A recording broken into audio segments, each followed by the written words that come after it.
estamos aqui com mais um episódio do Farol da Baixada, o podcast do Sindicato dos Bancários de Santos e Região. Não se esqueça de compartilhar, de curtir, de se inscrever, ativar o sininho para receber todas as notificações com novos programas. Eu me chamo Eneida Cury e hoje estou aqui com Manuel Elídio Rosa e Ricardo Saraiva Big. Mané, mais conhecido, Mané Gabeira. Mané, é um prazer, viu, ter vocês dois aqui. O Mané é da direção nacional da Intersindical, Central da Classe Trabalhadora. É diretor do Sindicato dos Bancários de São Paulo, maior sindicato de bancários da América Latina. E também é diretor da CONTRAF, que é a Confederação de Trabalhadores do Ramo Financeiro. Então, pouca coisa, não é? Tem muita história e muita sabedoria para contar para gente, né, Mané? E aí eu quero começar com você, para você um pouco contar aqui para gente sobre como você começou, em que banco, como é que foi a sua trajetória no sistema financeiro, né, como bancário. Eneida, eu acho que eu, como Big, todos nós somos, a gente entra no sistema financeiro trabalhando, garantindo a sobrevivência, né? E eu, na minha época, eu sou interiorano, sou sul-mato-grossense, vim para a cidade de São Paulo na perspectiva de arrumar um emprego e estudar. Foi o que eu consegui. Então, chegando em São Paulo, tive um vizinho da minha tia em São Paulo que me disse: olha, você tem ensino médio? Procure o RH do Banco Nacional, porque eles estão recrutando estudantes universitários. E aí fui, por incrível que pareça, fica perto hoje da nossa sede da Intersindical. Fui lá no RH, fiz o teste, tá? Quando eu vi, tinha sido admitido, né, no Banco Nacional. E aí houve uma mudança política na minha vida, porque vindo do interior, de famílias bastante conservadoras, né? Em 1983, eu entrei na PUC. E a PUC, naquela época, estava uma luta contra o fim da ditadura, né? Porque a ditadura não tinha se caído ainda. Então, tinha manifestação praticamente todo dia, né? Aí entrei Pelo fim da ditadura. Pelo fim da ditadura, pelo fim da ditadura. E aí, entrando na PUC, fim da ditadura, os partidos políticos, né, de esquerda. Eu acho que demorou mais ou menos uns 6 meses, comecei a militar no Partido dos Trabalhadores. Aí a discussão que tínhamos Você continua ainda nos Partidos dos Trabalhadores? Não, aí o desenrolar hoje, faço parte do PSOL, estou junto com o nosso camarada Guilherme Boulos, junto com o Big, com a Eneida. Hoje nós somos filiados ao PSOL.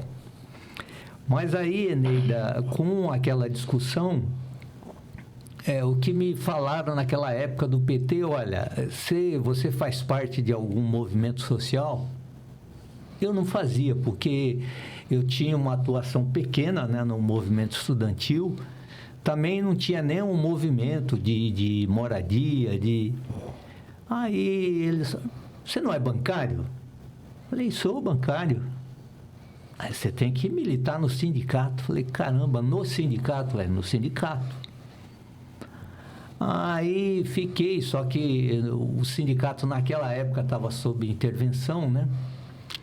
Em 1984 nós tivemos os comícios das diretas, porque a emenda Dante de Oliveira foi derrotada, e um daqueles comícios, eu acho que, não sei se em São Bernardo, me apresentaram um dos militantes e diretor que estava sob intervenção no sindicato.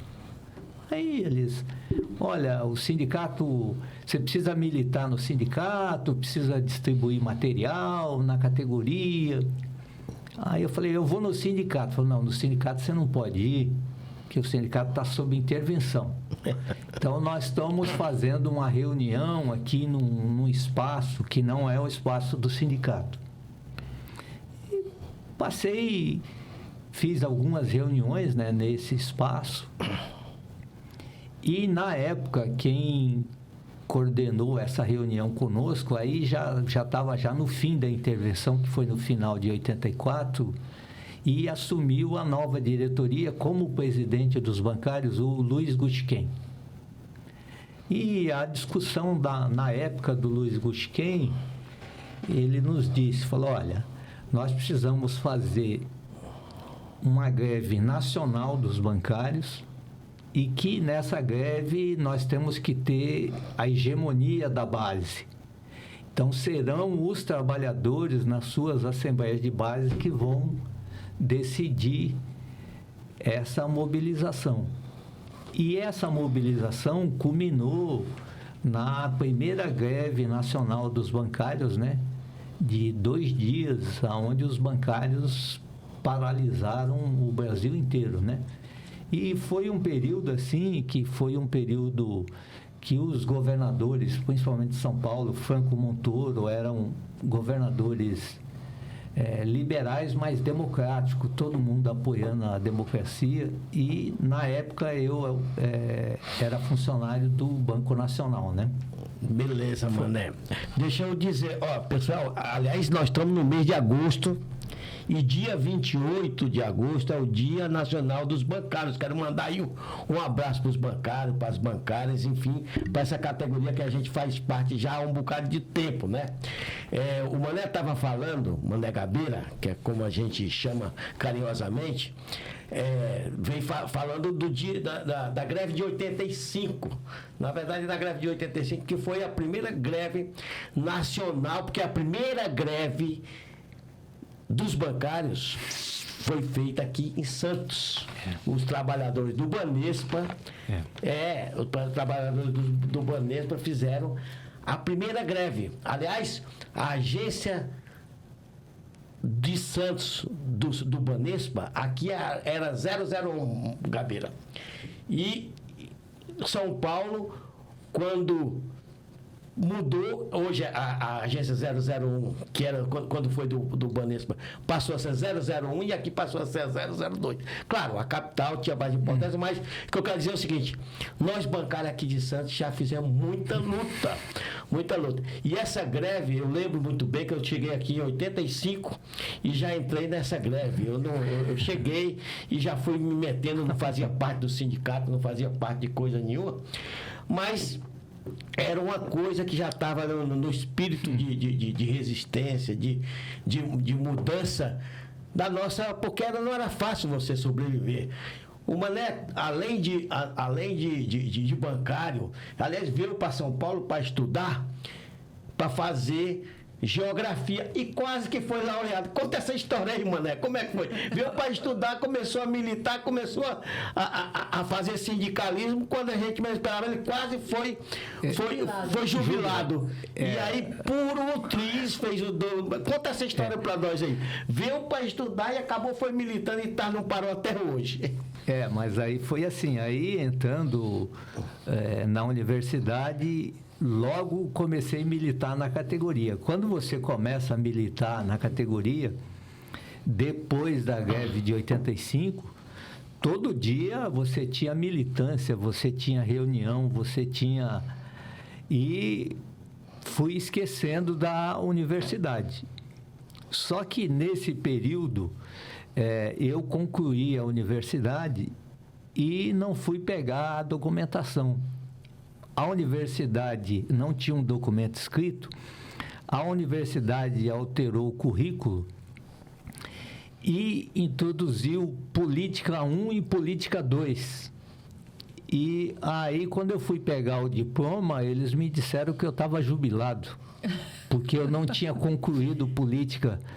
Aí tive que fazer uma conversa, na época, com o professor Florestan Fernandes, que era professor, aí conversamos com o professor do departamento E aí o professor do departamento, que hoje eu acredito que ele dá aula na Unesp, o professor Sérgio Gertel, acertou, marcou um trabalho comigo e tive que ler 2 livros, aí entreguei os 2 trabalhos e concluí Política 1 e Política 2 e passei a ter o diploma, né? Porque senão foi essa. Claro, né? Sempre...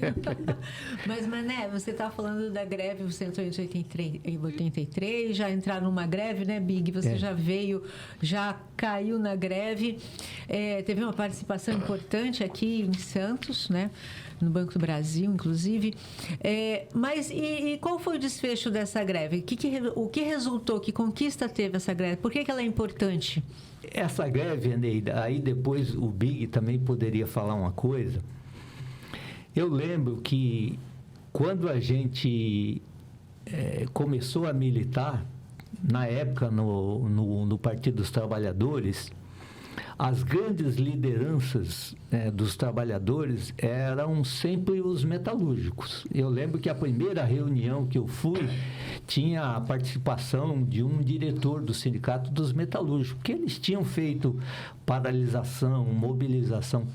Com essa greve de 85 e dos bancários, eu acho que a dignidade da nossa categoria foi conquistada, porque pela primeira vez a gente se olhava e dizia: nós bancários temos capacidade e nós também vamos à luta. Porque depois estava começando a abertura, a abertura política, as eleições, as diretas já, e a categoria bancária retomou. Então, eu particularmente, eu acho que todos os bancários, a gente começou a sentir orgulho de ser bancário. Mano, eu acho que nesse momento, eu acho que em 85, a categoria começa a ter um sentimento, Eneida, de unidade nacional. Nós começamos a construir o que hoje a organização dos trabalhadores bancários de hoje. Naquele momento, por exemplo, que naquela época tinha os bancos regionais. Isso. E as negociações eram feitas regionalmente. Tinha lá o Banco Nacional, por exemplo, Bamerindos e tudo mais. Faziam negociação na Bahia, faziam e tinha os bancos do Rio Grande do Sul, por banco e regional. Os únicos bancos o único banco que tinha uma negociação nacional era o Banco do Brasil, mas que negociava fora da mesa da FENABAN. Então, com essa greve nacional, que é essa greve de 85, que todos os bancários de tudo quanto é banco começaram a organizar uma greve de todos os bancos, começa a ter aquele sentimento. Porque antigamente, banco privado era banco privado, banco particular, existia não tinha uma liga como tem hoje. Hoje, por exemplo, o Mané, por exemplo, é do Banco Itaú, mas é um militante que milita no Banco do Brasil, na Caixa Econômica Federal, representa também, e a gente faz essa liga, né? Então, esse sentimento começa a preponderar na categoria bancária e, por exemplo, começa a ter algumas conquistas já para todos os bancos, mas com negociações separadas, entende? Por exemplo, em 89, o Vale Refeição, nós conquistamos nacionalmente para todo mundo, mas não foi numa mesa de negociação única, foi numa mesa com os bancos privados e na mesa do Banco do Brasil. E, naquela época também, a Caixa Econômica Federal era economiário, não era bancário. Aliás, falando do Vale Refeição, o Mané tem a história dessa conquista do Vale Refeição, que eu acho importantíssimo resgatar. Porque, assim, os bastidores, o trabalhador vê que aquele benefício está chegando. Alguns nem sabem que foi pela organização, pela greve, né? Acham que é o banco que deu, né? Mas, assim, existe uma história, né? Eu acho que é importante. Eu vou fazer esse comentário. Isso foi importante, Eneida, essa pergunta sua. Mas eu quero isso, Big, para finalizar, esse espírito de corpo, de solidariedade dos bancários, ele se fortaleceu pós-95. Para dar um exemplo para vocês, Big, a minha região era o Bosque da... Eu sempre trabalhei na Avenida Jabaquara, no bairro Bosque da Saúde, em São Paulo. Nós formamos um coletivo, Big, que até hoje nós somos amigos. Então, muita gente namorou, teve companheiros nossos que se casaram devido a essa greve. Então, aquilo foi se tornando uma solidariedade entre bancário de banco privado, de banco público. E criamos uma amizade. A gente passou a ter o pertencimento. Exatamente. O pertencimento, essa coisa de você dizer, somos bancários. Todo mundo falava com orgulho, tanto do banco público quanto do banco privado. Então, foi isso. A greve de 89, Neida, ela teve uma particularidade. Nesse período, a gente convivia com infrações assim... Eu não sei nem precisar quanto era a inflação, mas era a inflação assim de... Altíssimo, por mês, né? Tipo assim, 200% ao ano, 150% ao ano. Então, você tinha que ter um dinheiro, você tinha que comprar hoje, porque amanhã você não comprava mais. Então, as campanhas salariais, às vezes, elas ocorriam de 4 em 4 meses, 6 em 6 meses. E a bandeira nossa era reajuste mensal, para você tentar... E nós iniciamos uma campanha nos bancos médios. Por quê? Porque os comissionados, de alguma maneira, já tinham esse ticket de refeição, mas não era uma conquista para o bancário de 6 horas, que era majoritário. Então, esse tinha que estar... Eu mesmo, teve vários momentos que a gente trabalhava e você comia uma coxinha. Não tinha condição de comer uma refeição, que era muito cara. Então, você saía ali da agência, comia uma coxinha com a Coca-Cola. Algumas agências permitiam que você poderia levar...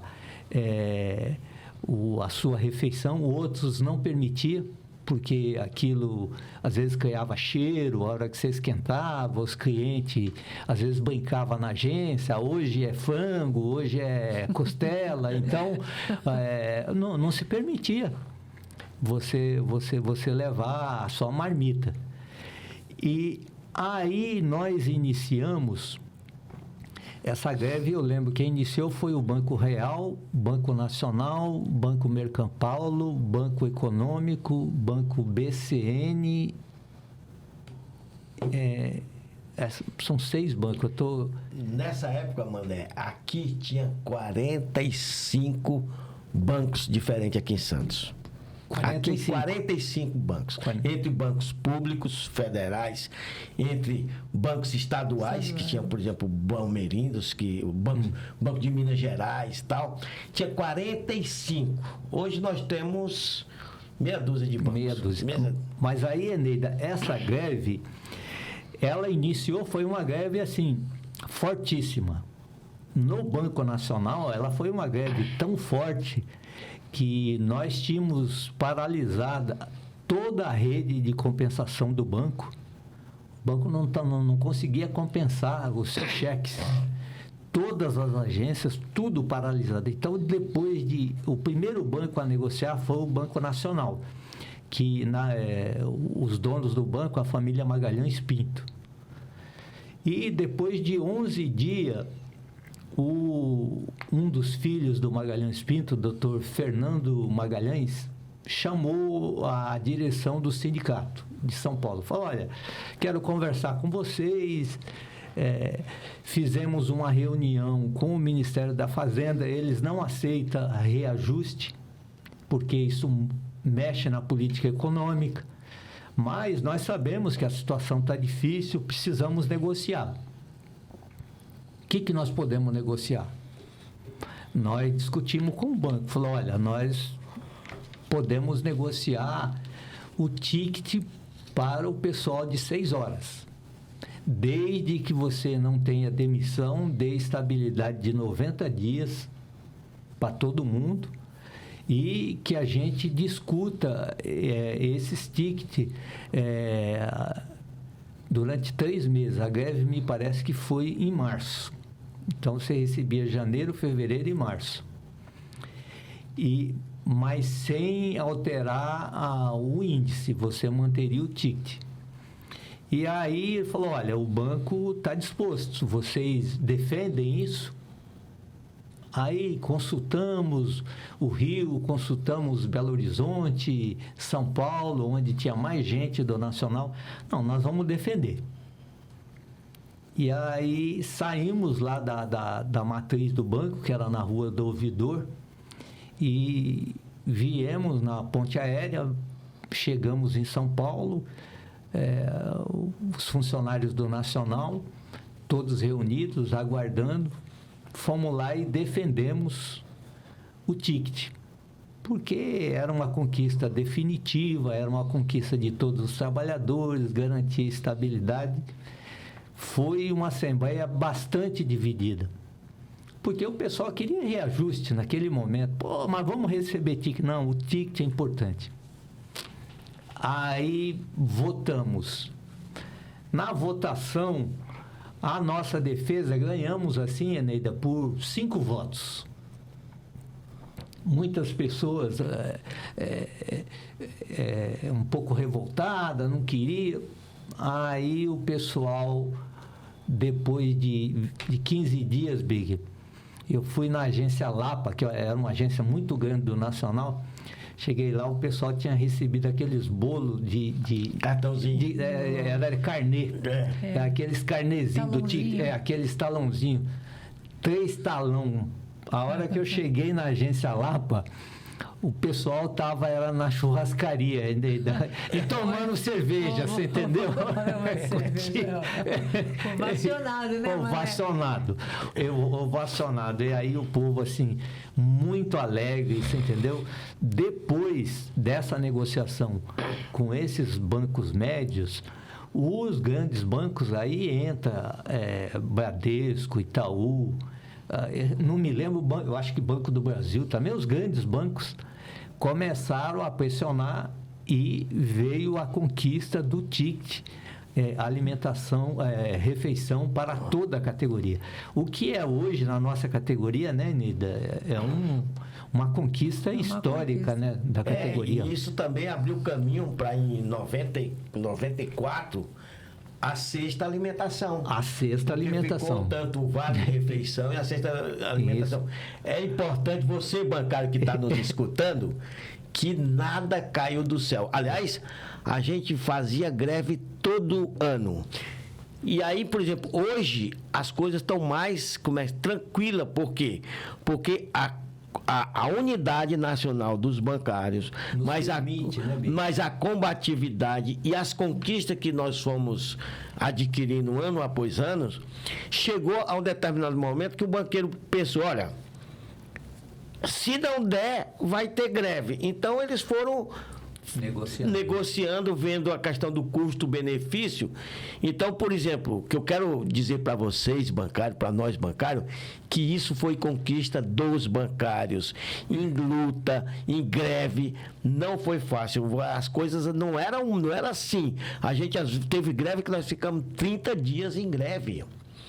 É uma conquista. Por isso, dia 28 agora, dia do bancário, nós temos muito a comemorar, mas temos que resgatar essa história para que a gente não ache que o banqueiro deu as nossas conquistas de bom grado. Foi com muita luta, com muita resistência. Desde 33, né? Às 6 horas que a gente conquistou, né? Eu acho que tem algumas coisas que são muito importantes, destacadas, né? Essa questão das 6 horas do bancário, o sábado remunerado. Isso. Né? Também quando tem afastamento do bancário e ainda não tem a perícia, o INSS, ele continua recebendo. Tudo conquista, né, Neida? Porque outros trabalhadores não têm nada disso. Vai trabalhar em outro lugar, ou ser autônomo, né? Autônomo não tem mesmo. Mas trabalhar em outro lugar não tem esses benefícios. E eu acho que essa questão da unidade dos bancários a partir de 2004, né? Já no primeiro ano do governo Lula, conquistamos a mesa da FENABAN, né? Todos os bancos em torno de uma mesa e os bancários de todos os bancos negociando numa mesa só. Então, isso a gente ganha muita força, né, Mané? Porque só dando um exemplo, no Peru, a gente teve a oportunidade, né, de ver. No Peru, existe um sindicato para negociar com trabalhadores do banco, representando trabalhadores de banco público. Sindicato para o Itaú, sindicato para cada um dos... Por empresa. Por empresa. Então, isso, algumas pessoas podem até achar, que bom, porque eu tenho... Não, você perde muito em força. Né? E eu queria resgatar, isso é importante, Big.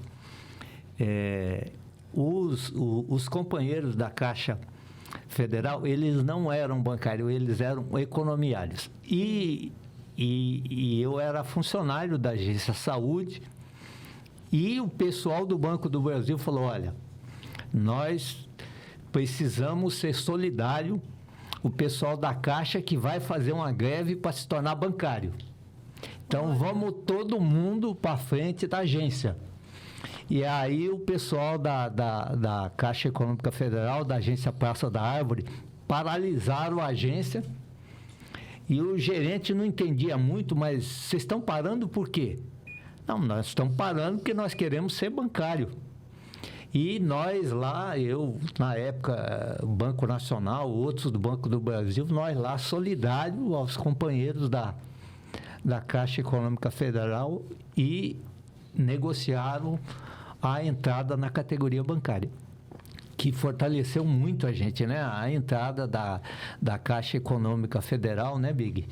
Junto com o Banco do Brasil, fortaleceu demais a categoria bancária, o que demonstra que hoje realmente nós somos uma força nacional, né, Big? E quando sai alguma coisa, sai em Santos, sai em qualquer lugar. É a única categoria, né? Isso tem facilitado, por exemplo, a gente fechar os nossos acordos coletivos. Aliás, uma das conquistas é que o nosso acordo coletivo é o único acordo coletivo que é negociado nacionalmente com várias empresas. Porque, além dos bancários, tem a Petrobras, mas a Petrobras é uma só empresa que negocia um acordo nacional, mas os bancários não. É o Banco Itaú, é o Bradesco, é o Santander, é o Banco do Brasil, a Caixa Econômica Federal, o Banco do Nordeste, o BESC, o BESC não, que agora está no Banco do Brasil. Mas são todos... né? O BASA, são bancos, como é que diz, tanto banco privado, bancos regionais e bancos nacionais, federais, que negociam no mesmo patamar. Agora, tudo isso foi com muita luta e a unidade dos trabalhadores que nós conseguimos construir essa campanha salarial unificada, uma campanha salarial com um único comando, e isso tem nos ajudado a fechar acordo ano após ano, inclusive recentemente fechando acordo de 2 anos, e foi muito importante, por exemplo, na época da pandemia, fechar com 2 anos, e naquele momento a nossa organização facilitou para a gente tivesse um acordo sem perder direitos. Então, alguns bancários, não é uma unanimidade entre os bancários de que, principalmente no primeiro acordo que a gente fez de 2 anos, de que seria bom fechar um acordo de 2 anos, principalmente aquelas pessoas que acham que teria que ir para a greve de qualquer jeito, né? E a gente tem uma outra avaliação nesse período de 6 anos que nós ficamos passando, fechando os acordos, né, de 2 em 2 anos. Qual é a sua avaliação? Tá. Eu acho, Eneida, que a gente que é trabalhador, a gente tem que estar sempre dialogando com a realidade e o momento político. Porque os trabalhadores têm desde governos aliados até governos adversários. Então, foi a nossa organização, a nossa unidade E esses acordos de 2 anos que permitiu que a gente mantivesse a maioria dos nossos direitos em cima desse governo que nunca aceitou negociar com os trabalhadores. Nós estamos falando de um governo que nunca teve diálogo nos seus... Falando do governo que acabou de sair. Isso, do governo do inominável, né? Não vou nem falar o nome dele, mas ele nunca teve diálogo com os trabalhadores. Nós garantimos, devido à nossa organicidade, à nossa unidade, e pegamos acordos que a gente já tinha assinado. Ele teve que respeitar. E em determinados momentos nós pressionamos e mantivemos sem perder os direitos. Agora, o acordo, se ele é de 1 ano ou 2, depende do que você negocia do acordo. Porque se você está negociando a manutenção dos seus direitos, se você está negociando as condições de trabalho, está negociando a dignidade dos trabalhadores, nós podemos fazer. O que não dá para a gente fazer um acordo de 2 anos, onde a gente abre mão de direitos. Dos direitos. Inclusive, desde o Temer, né? Desde o Temer. Porque ele fez a reforma trabalhista. Né, retirando direitos, e inclusive diversas medidas provisórias que iam tentando que os bancos abrissem sábado, né, que os trabalhadores trabalhassem os sábados, retirando diversos direitos. A gente conseguiu manter. Né? Então, desde essa época, nós tínhamos a avaliação, né, Mané, de que era um governo adversário nosso, adversário dos trabalhadores. Então, manter os direitos e conseguir fazer de 2 anos o acordo, mantendo esses direitos, era, na verdade, uma vitória. Inclusive, todos esses acordos, a gente conseguiu, no mínimo, a inflação, né? E aí, sempre no outro, além da inflação. Parece que não é pouco, é muita coisa. Porque a maioria das categorias estavam tendo reajustes abaixo da inflação. E lembrando do Fernando Henrique, né, no Banco do Brasil, ficamos 8 anos, nem a inflação a gente recebeu, era 0. 8 anos. A política de abono, né? De abono. Não, e mais do que isso, porque é uma situação que que agora que passou, que a gente tem a capacidade e facilidade de analisar melhor. Por exemplo, porque tinha um pessoal nos bancários que gostava do abono. Gostava do abono, e quando não tinha abono, eles reclamavam. E a gente falava, gente, o abono, ele vem de uma única vez. Você já está pagando o juro do cheque especial. Pagou, não conseguiu pagar a totalidade do que você devia para o banco. E o que resolveu? Vai ficar... E perdia percentuais dentro da inflação. Quando a gente... E aí foi um período que nós fizemos greve todos os anos.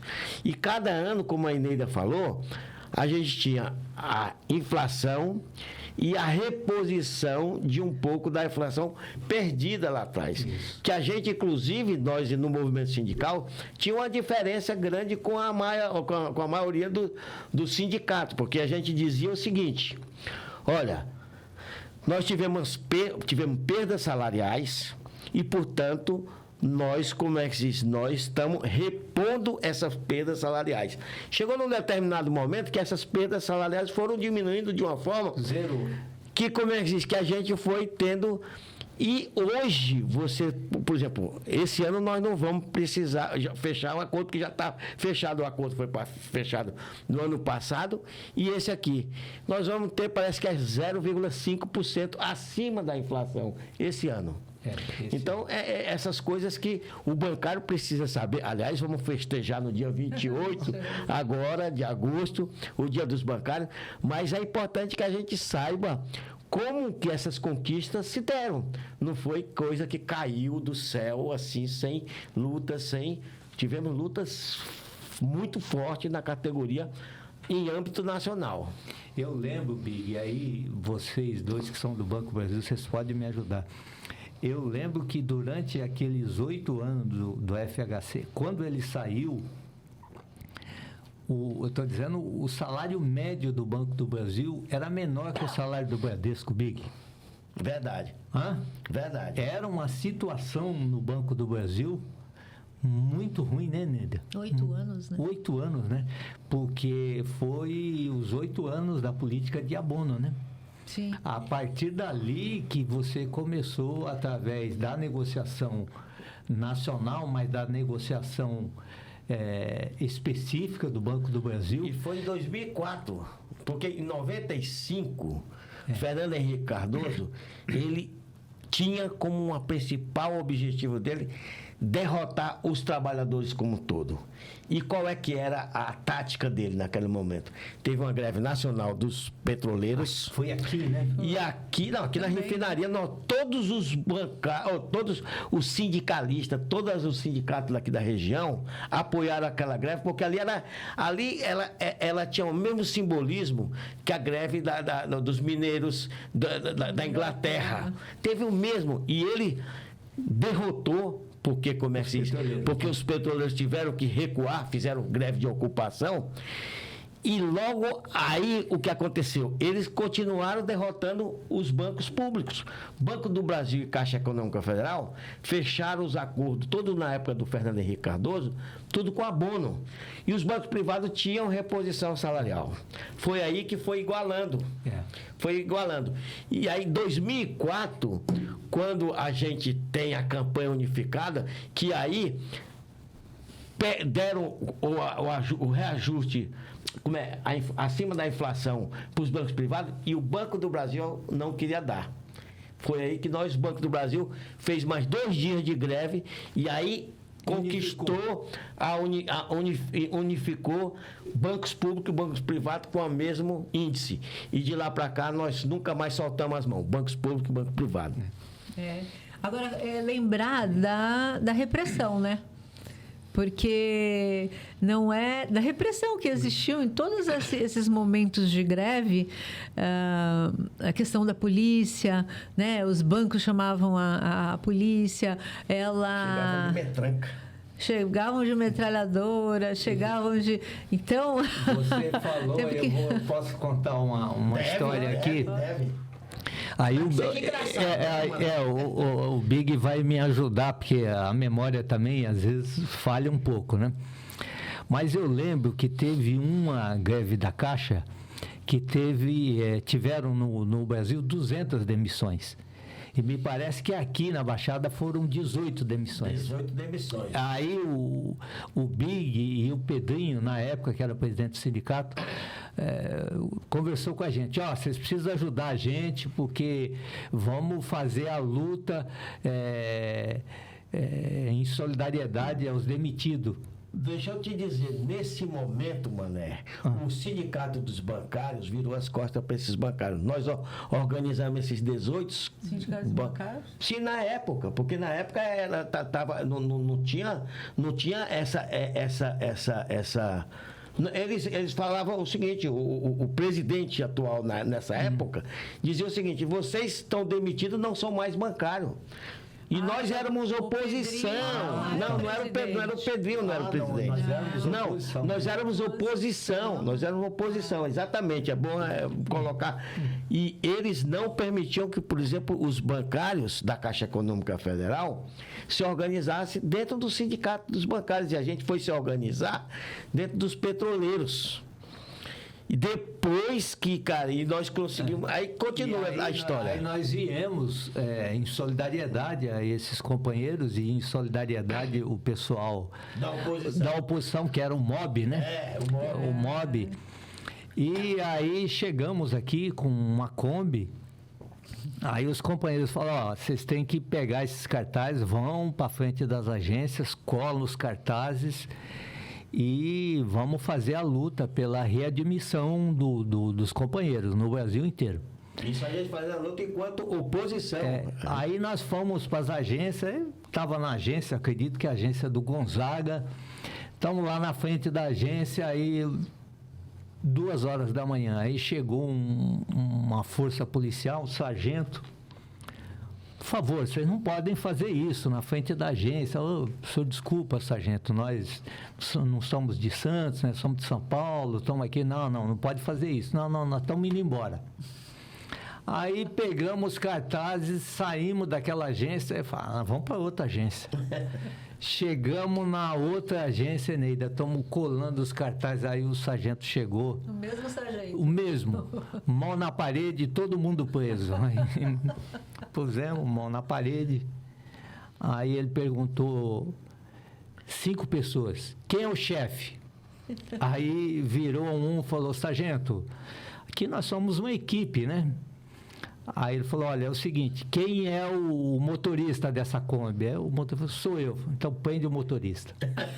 Aí prenderam o motorista, aí ficamos presos, né? O motorista preso, a Kombi presa, fomos para a delegacia. Aí eu liguei, aí eu não lembro, viu, Bic, se foi para você ou para o Pedrinho. Aí ligamos, gente, arranja um advogado, aí fomos para a delegacia, fomos sair da delegacia, era 5h da manhã. Não, e nessa situação aí, é engraçado, é legal a gente contar isso, porque isso é a nossa história. Tinha o comerciante, o Guerrinha era um companheiro que foi funcionário do Banespa. Depois saiu do Banespa, foi pro MST, mas era um cara completamente cheio de artimanhas, né? E aí, mané, ele, no meio dessa coisa, ele dizia assim, fica tranquilo, nós vamos para a delegacia. Eu tenho uma carta no bolso. Eu tenho uma carta no bolso, fica não sei o quê. E o pessoal começou a se animar. Não, se o cara tem uma cartada no bolso e tal.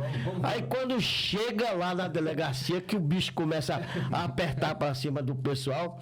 E aí, Guerrinha, qual é que é a carta que te... Não, eu tenho um general que é comerciante, que é meu tio, tal, é o general tal, mas ele já morreu. Aí, pô, aí o delegado olhou pra ele assim e disse, meu amigo, quer dizer, essas coisas que aconteciam, isso tudo... Já tinha falecido, Já né? tinha falecido, rapaz. Mas essa coisa muito... não, mas nós tivemos muita coisa. Porque o problema é o seguinte, a gente... É aquele negócio, né? O Mané quase que não se forma porque a nossa luta era uma luta como é ainda hoje. Né? Mas as dificuldades eram muito grandes. Muito grandes. Porque na época do Fernando Henrique Cardoso, os caras chegavam com metralhadoras dentro das agências querendo, e a gente se segurava porque estava dentro do público, os caras não iam atirar na gente, a gente peitava, né? Mas eram umas situações muito difíceis, mas assim, muita coisa hilária, muita coisa engraçada. Que hoje você contar é muito interessante contar essa história aqui, por exemplo. É verdade. É verdade. Mas, Mané, voltando aqui para a sequência. Sim, claro. Mas é que assim, são coisas que eu quero saber a opinião dele. A gente, falando aqui, né, da história do bancário, da unidade, da força da categoria, que ainda é muito forte. Mas hoje em dia a gente sabe que os bancos têm fechado agências, têm demitido muita gente, a categoria bancária tem diminuído, né? Não os trabalhadores do sistema financeiro, mas enquanto bancários está havendo uma diminuição, não é isso? Da nossa categoria. Então, isso traz um desafio, né, para o movimento sindical, para a organização dos trabalhadores, como enfrentar essa diminuição, porque você vai perdendo força, digamos assim, né? O que você acha disso? Os desafios que a gente tem pela frente, a mudança tecnológica também, né? Os clientes fazem tudo aí por celular, por computador, mal vão à agência, né? Tem menos idas à agência, mais virtual. E assim, a comunicação do movimento sindical com os seus trabalhadores, com a sociedade, também tem que mudar, né? O que você... Eu acho, Eneida, e você tocou num papel fundamental. Eu acho que, primeiramente, a economia brasileira, nós precisamos fazer algumas mudanças. Espero que o novo governo consiga o apoio da sociedade, o apoio no Congresso Nacional, mas o Brasil precisa alterar bruscamente a sua estrutura produtiva. Nós necessitamos urgentemente de grandes investimentos públicos para você puxar a economia brasileira, para nos tirar no patamar que nós estamos hoje. Porque, para você ter uma ideia, as pessoas falam muito da questão do agronegócio, mas o Brasil, há 40 anos atrás, as nossas exportações representavam 4,7% do PIB. Hoje, as nossas exportações representam 1,7%. Então, a economia brasileira, ela foi empobrecida. Por quê? Porque o Brasil perdeu o seu setor industrial. E esse setor industrial era o setor que produzia e pagava os melhores empregos, os melhores salários. E é justamente esse setor que abastecia o nosso setor de serviço, aonde a gente prestava serviço a essa população, prestava serviço ao setor industrial, ao setor do comércio e, inclusive, ao agricultura, ao agronegócio. Só que isso foi fragilizado.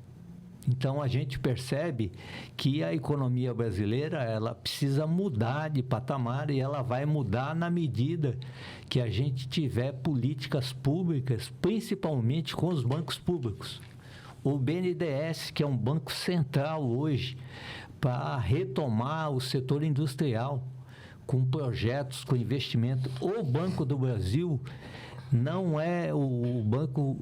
É o banco que financia a agricultura, mas não só o agronegócio. O Banco do Brasil precisa retomar na produção de alimentos internos, na agricultura familiar, na pequena agricultura, sabe, Big? Abrir esses espaços. A Caixa Econômica Federal, que é um banco, que sempre foi um banco que financiou o saneamento, financiou a habitação popular, ela precisa retomar esses grandes projetos. Eu acho que nós, da categoria bancária, além de defender os nossos direitos, nossos salários, nós também temos que estar inserido nesse resgate de um serviço que a gente tem condições de fornecer à maioria da população, né, Big? Então, Mané, só para retomar a pergunta da Eneida, tem uma parcela muito grande, que eu diria que é a mesma parcela que era bancária na época de 40 anos, 30 anos atrás. Mas hoje fazem parte do sistema financeiro, mas não são considerados bancários. Tem a pejotização, tem, como é que se diz, várias empresas que fazem serviço bancário e não são considerados bancários. Essa questão, como que a gente resolve? Tem muitos trabalhadores terceirizados que, como é que se diz, que fazem serviços de bancários e não são considerados bancários. E com isso, o que é que eles estão fazendo? Estão retirando os trabalhadores bancários, porque essas pessoas são bancárias. Só que estão tirando do comércio, da representação dos sindicatos dos bancários, talvez porque esses sindicatos tiveram uma organização, avançaram numa organização, num acordo coletivo nacional forte, e, portanto, eles tentam burlar com esse tipo de coisa. Como que a gente resolve essa situação? Porque essa categoria bancária, ela é imensa. Mas o que é considerado bancário é o que tem um acordo coletivo, um acordo coletivo bastante consistente, bom para a categoria, mas cada vez mais eles retiram as pessoas desse acordo coletivo, continuam fazendo o trabalho de bancário e são mal remunerados. Eu acho, viu, Eneida, que, primeiro, nós já temos várias comissões e nós, inclusive a nossa central intersindical, através da nossa secretária-geral, já tem feito negociações com o governo, as outras centrais, nós precisamos fortalecer as negociações coletivas, garantir a discussão e a sustentação do movimento sindical e dos trabalhadores, porque isso precisa ser garantido também. E, Big, nós dizemos o seguinte: quem trabalha na padaria é padeiro, independente se ele está atendendo, quem trabalha em banco é bancário, é o ramo produtivo. E o ramo produtivo é o seguinte: aonde a pessoa esteja, ela está mexendo com crédito, com financiamento, está numa agência bancária, está numa TI, está na rua, fazendo negociação, inclusive vendendo produto, são bancários. E a partir daí, Big, nós temos que garantir essa autonomia dos trabalhadores e, além da negociação coletiva, nós temos que garantir a capacidade do sindicato preponderante. Porque toda a categoria, se a gente olhar no sistema financeiro, o sindicato preponderante é bancário. Você pode pegar uma série mas o sindicato preponderante comerciário, sindicato preponderante metalúrgico, sindicato preponderante padeiro, sindicato preponderante professor. Então, eu acho que a partir desse patamar que nós temos que estar organizando, inclusive esse companheiro nosso que está sendo terceirizado, Big, que hoje às vezes ganha, Eneida, 1/3 do que a gente ganha. A gente vê terceirizado que trabalha com a gente no banco, que recebe R$15 de ticket, R$10. Pois é, a terceirização, ela vem justamente para isso, fragmentar as categorias, né? E retirar antes, direitos. Vigilante era bancário, né? A gente conseguia a representação, né? Todo mundo que trabalhava, né? Telefonista, serventes, enfim. Então, essa questão da terceirização vem para fragmentar e enfraquecer. E eu acho que o caminho é esse, e não é impossível, né? Isso não é não é uma solução utópica. Isso é bem factível de acontecer. O que é que eu acho? Eu acho que você tem num banco, você tem diversos funções, né? Funções. Agora, essas funções são funções de bancário. Então, eu acho que, por exemplo, nós temos que avançar na questão da terceirização da seguinte forma: acabar, por exemplo, ele pode ser terceirizado, mas se ele faz um trabalho de bancário, vai receber o mesmo salário do bancário, porque aí você acaba com a terceirização. Se você valorizar o trabalho do terceirizado, não tem por que ele ser terceirizado. Então, é um debate que a gente tem que avançar, porque é isso. E o que eles fizeram? Quando é uma coisa sintomática. Por exemplo, se o sindicato se fortalecem de uma forma para reivindicar, o que eles tentam fazer? Tentam retirar trabalhadores daquela representação. Não é por acaso que, por exemplo, muitos metalúrgicos, aliás, muita empresa de metalurgia, de carro, estão indo para lugares que não tem a organização que tem, por exemplo, São Bernardo. Porque eles vão saindo, São Bernardo, enfim. Aqui no Sudeste tem uma organização bem maior, por exemplo, do que tem lá em Camaçari, na Bahia, por exemplo. Pernambuco, né? Pernambuco, né? Então, essas coisas... Por quê? Porque lá ainda não tiveram a organização dos metalúrgicos, no caso dos metalúrgicos, porque os companheiros bancários lá, a organização dele é tão eficiente quanto a organização dos bancários aqui em Santos ou em São Paulo. Ela é unificada, né? Mas os metalúrgicos, por exemplo, tem vários sindicatos que são sindicatos regionais ou por cidade e tal. Então, eles vão saindo daqui, e essa questão também da questão do PIB, dos impostos que o Estado cobra, essa questão da reforma tributária, por exemplo, vai ajudar a tirar um pouco essa guerra fiscais, né? Mas é isso, precisamos ver como a gente avançar nesse caminho. São muitos desafios, né, Mané? Esse é um. São muitos desafios, mas eu acho que o que fica para a gente, que a nossa categoria é uma categoria, uma das poucas que tem um contrato nacional, ela luta unificadamente, ela é muito solidária, tanto bancário de banco privado como público, e eu acho que nós temos condições de, tendo negociações, fortalecendo a negociação coletiva, de ser solidário a esses companheiros que também são bancários, que hoje estão sofrendo mais, e também exigir a solidariedade desse companheiro. Porque esse companheiro é o seguinte, hoje ele faz uma luta por um bebedouro, que às vezes ele não tem bebedouro no local dele, ele faz uma luta pela iluminação, por melhores condições de trabalho, mas ele pode vir com a gente também, na medida que a gente for solidário a ele, na nossa mobilização e na nossa greve, viu, Eneida? E dizendo para ele que a greve não é só do bancário, a greve é sua também. Se você estiver junto conosco, nós vamos discutir também o seu ticket. Nós vamos discutir a sua jornada do final de semana, que não está estabelecida na Convenção dos Bancários. A partir dessa solidariedade e dessa unidade, que ela tem que ser concreta, ela tem que ser real, eu acho que a gente vai retomando a discussão desses companheiros que, infelizmente, foram retirados da nossa categoria pela reforma trabalhista, né? Que realmente a gente sabe que foi uma tragédia para todos os trabalhadores.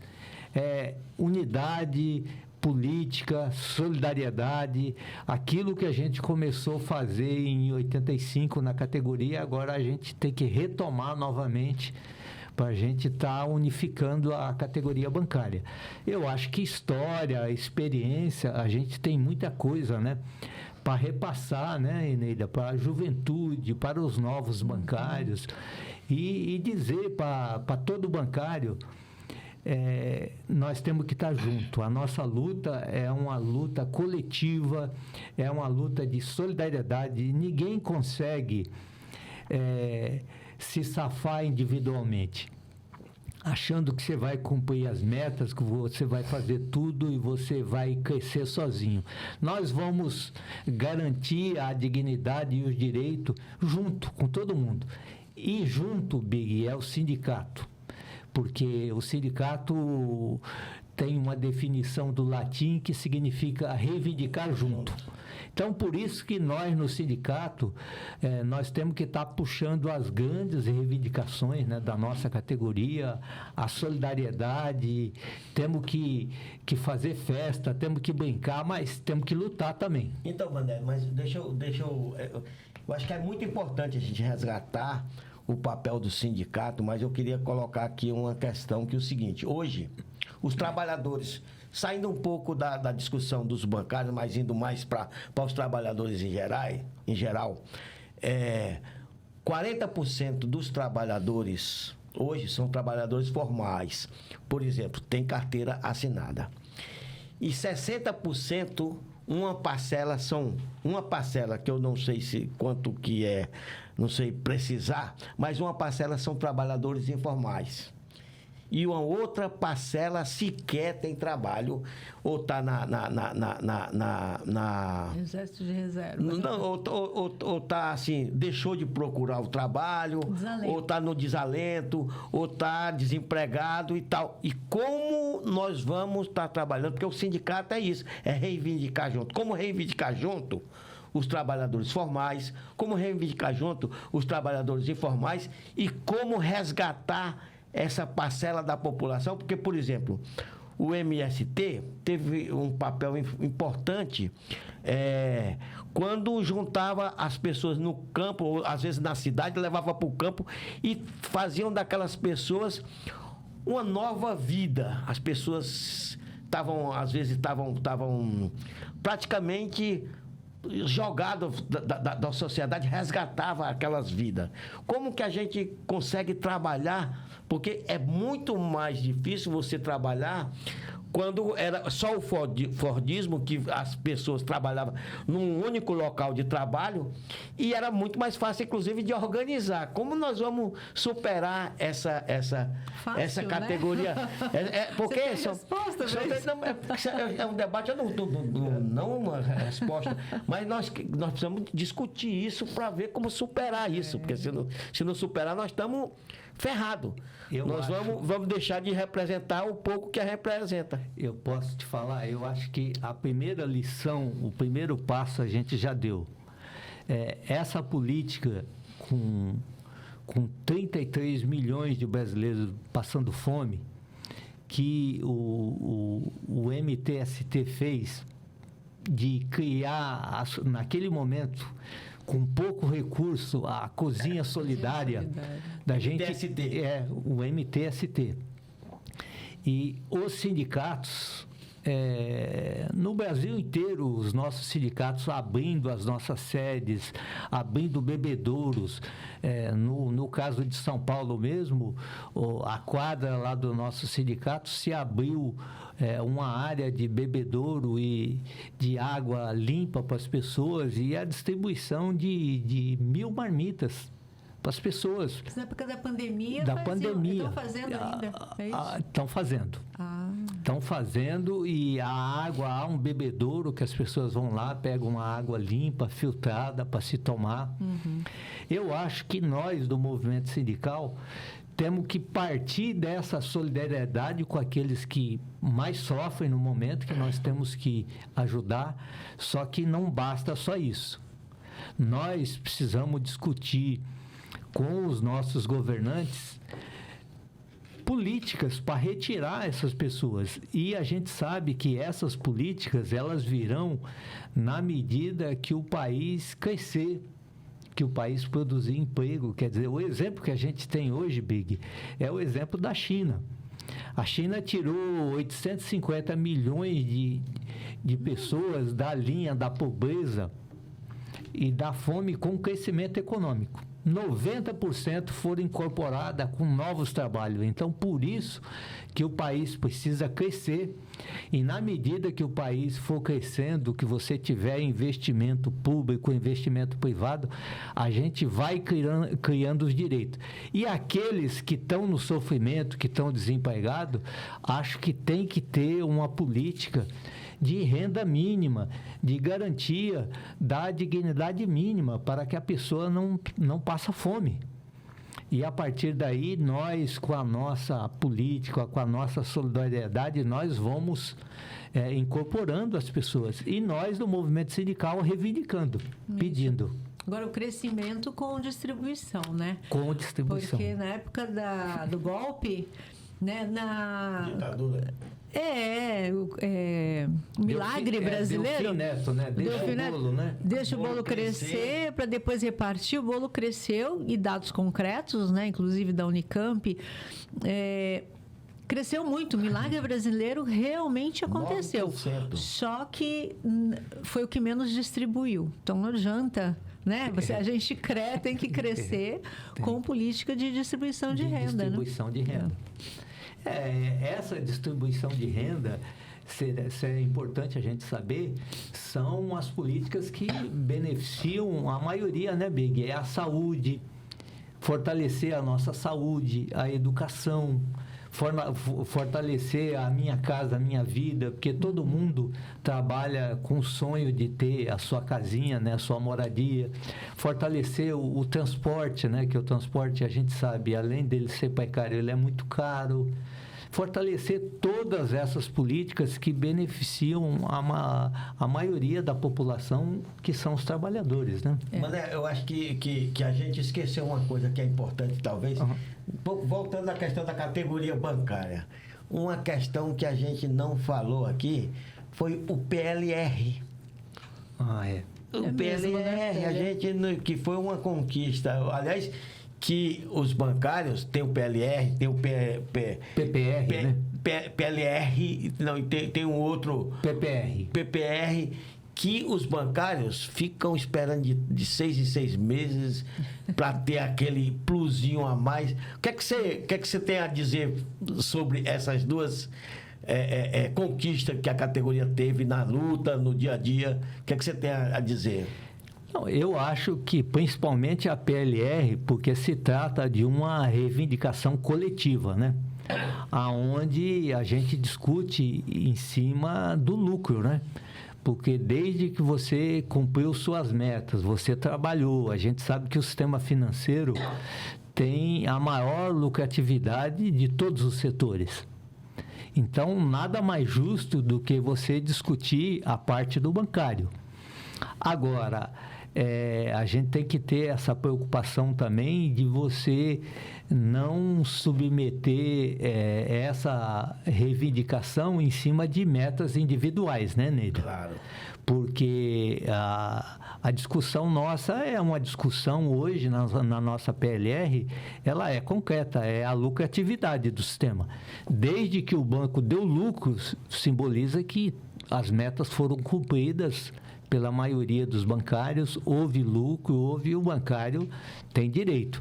O que é que você acha, por exemplo, a distribuição linear, ela é mais justa? Porque a linear, ela divide para todos os trabalhadores. E tem uns bancos que fazem uma PLR altíssima, por exemplo, por dirigentes de bancos, e os trabalhadores que são efetivamente quem traz o lucro do banco acaba sendo deixado de lado. O que é que você acha dessa... a questão linear, ela é mais justa? Como que você vê essa situação, Mané Gabriela? Nós aqui da Intersindical, há anos nós defendemos, nós somos uma corrente minoritária na nossa categoria, mas há anos nós defendemos a PLR linear, porque entendemos que ela é mais justa, ela é mais concreta e ela beneficia, sobretudo, os salários da base da pirâmide. Não é aquele benefício, porque, infelizmente, há a injustiça. Você acabou de falar, de repente você vê um diretor recebendo 2 milhões, 4 milhões, e você vai ver o salário do caixa do escriturário, ele foi pequeno, ele recebeu, mas ele recebeu um salário a mais, um salário e meio, e o diretor recebeu 2 milhões. Então, nós achamos que uma PLR linear, nós temos que continuar discutindo com os bancários e convencendo, sobretudo, o banqueiro, porque a grande discussão do banqueiro é a questão da meritocracia, né? Uhum. Ele levanta o mérito daquele cargo, né, de alto escalão, e a gente sabe que foi um trabalho coletivo, porque se o banco teve esse lucro, todo mundo foi responsável por ele, né? Claro. Desde o gerente da agência que captou o recurso, o que vendeu, o gerente principal, o regional, até o diretor e o vice-presidente do banco. Então, vamos discutir isso aí. É uma bandeira que ainda não conseguimos convencer, né? No movimento sindical. A nossa bandeira é minoritária, mas acho que nós temos que insistir e temos que convencer os bancários, né? Da justiça da PLR linear. Alguma coisinha já teve, né? Porque o Banco do Brasil é 4% linear. Foi um avanço. E não tinha no banco privado. A CEF também não tem? A CEF também. E banco privado agora 2%. Claro que é pouco ainda, mas assim, né? Nada se... É tudo aos poucos. Ainda é insuficiente, né? É insuficiente, com certeza. Uma coisa que eu queria abordar é a questão, assim, dentro dos desafios, é a maneira da comunicação que o movimento sindical deve ter com os trabalhadores e com a sociedade, a maneira como a gente se atualiza e os meios de comunicação, né? Como fazer a interlocução com os ouvintes, né? Com os ouvintes. Eu acho, viu, Eneide, essa preocupação, primeiro eu queria parabenizar, né, a diretoria dos sindicatos bancários de Santos E dizer que nós, que somos também, fazemos parte da diretoria dos bancários de São Paulo, somos uma minoria lá pela Intersindical, nós também estamos com esse debate de criar também um veículo de comunicação com a categoria, com os outros trabalhadores em São Paulo, porque eu acho que hoje teve um artigo na Folha de São Paulo dos atores de Hollywood, eles dizendo que com a criação dessa inteligência artificial, você pode substituir completamente o trabalho do ator, porque você manipula a imagem, você manipula a fala e eles não teriam emprego. Então, teria que ter uma disciplina sobre isso. Então, eu acho que hoje, com esse avanço da tecnologia, todo mundo produz informação. Só que essa informação é o período que a gente chama de pós-verdade. Ela tem que ter algum compromisso. E aí a gente corre o risco a todo momento de estar comprando gato por lebre. Porque a pessoa entra, faz uma imagem e conta toda uma história. E a questão nossa do movimento sindical é porque nós, além de ter a nossa categoria, a gente tem que ter um compromisso com a realidade, com a verdade da categoria. Nós não podemos estar veiculando uma coisa que não condiz com o nosso momento, com a nossa realidade. Então, nós precisamos fortalecer esses veículos, que não vamos dizer que é só o sindicato que tem isso, mas que tem o compromisso com a realidade. Nós não podemos fazer fake news, nós não podemos falar as coisas, nós temos que discutir o que a maioria dos trabalhadores e a categoria ela sente, ela precisa naquele momento. Por isso eu acho importante essa disposição de vocês, porque isso nos traz uma informação que ela tem que ser próxima da realidade, ela tem que ter compromisso, né, Neida? Sim. Mesmo se a gente, em algum momento, a gente pode falar uma coisa, a gente tem a obrigação de corrigir e acertar. Agora, você pegar a informação aleatoriamente, você corre o risco. A gente viu o que tem acontecido com o país ultimamente, as fake news, né, Neida? A gente vê cada dia, cada absurdo que as pessoas falam sem compromisso nenhum, né, Big? É isso.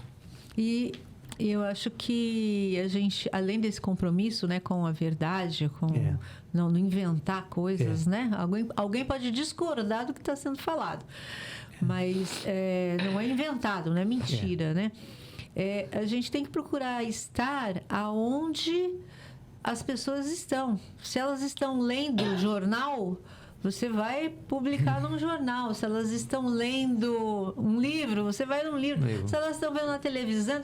Então, as redes sociais, hoje em dia, essas plataformas são muito consumidas. Então, a gente tem que ocupar os espaços novos e aonde as pessoas estão, para poder chegar a elas, né? E colocar a nossa realidade, nosso pensamento, que a gente, né? O que a gente pensa. Bom... tem mais alguma coisa, Ricardo? Tem aquele negócio que você fala do sininho, como é que é? Agora já tá eu estou esperando você se inscrever no canal, viu? Vai aí. Já foi? Beleza, agora ativa o sininho. Isso aí. É isso, né? Não, eu primeiro eu queria... Nós estamos terminando? Isso? Não, primeiro eu queria mais uma vez parabenizar os bancários, né? Nós estamos no mês de agosto e que nós vamos estar dia 28 comemorando o Dia dos Bancários. É um dia que a gente tem muita conquista para comemorar, mas nós precisamos seguir firme para que essa categoria não entre em extinção. Por isso, eu acho que esse programa aqui, essa conversa aqui que nós tivemos com o Mané Gabeira, foi muito, muito, muito, muito boa. E eu tenho certeza que o bancário, a bancária, tanto de banco público como banco privado, achou que tem muita coisa que a gente foi muita informação, com compromisso com a verdade, com o resgate da história. E é isso, né? Eu queria mandar um abraço aí para os bancários e bancárias, não só daqui de Santos, da região, mas também do estado de São Paulo e do país. Vamos que vamos, aqui vive os bancários e as bancárias. Não é isso, e aqui entre nós, né? Nós não contamos nem a metade, né? Porque da minha parte, 40 anos de categoria é muito tempo, gente, é muita luta, muita resistência, mas também é muita dignidade, né, Big? Muita dignidade que a gente sempre procurou garantir, né, na nossa categoria.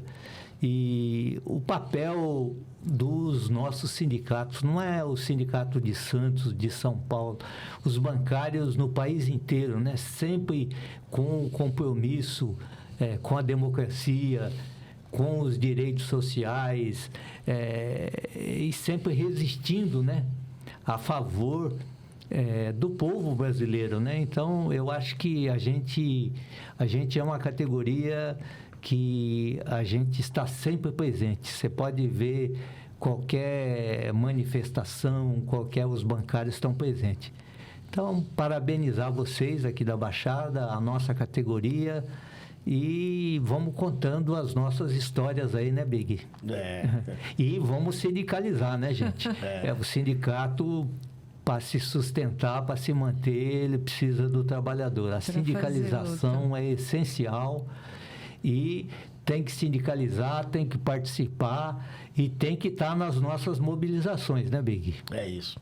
Tem que participar. É isso, eu quero agradecer você, Big, pela participação, Mané, por ter vindo de São Paulo, né? A gente não esgotou aqui, naturalmente, né? São muitas histórias, 40 anos de militância. Você também, né, Big? Eu acho que por aí é muita coisa. Mas dizer que a luta não começou agora, nem conosco. Nós somos herdeiros de gerações passadas que começaram, fizeram, e a gente pegou essa luta, continuou, e com certeza vocês que estão nos ouvindo, haverá outros bancários que pegarão também essa luta e vão levar adiante, né? Isso é algo que não se acaba. Então, gente, na próxima semana a gente tem mais. Foi um prazer, muito obrigada. Se inscreva, ative o sininho. Até mais.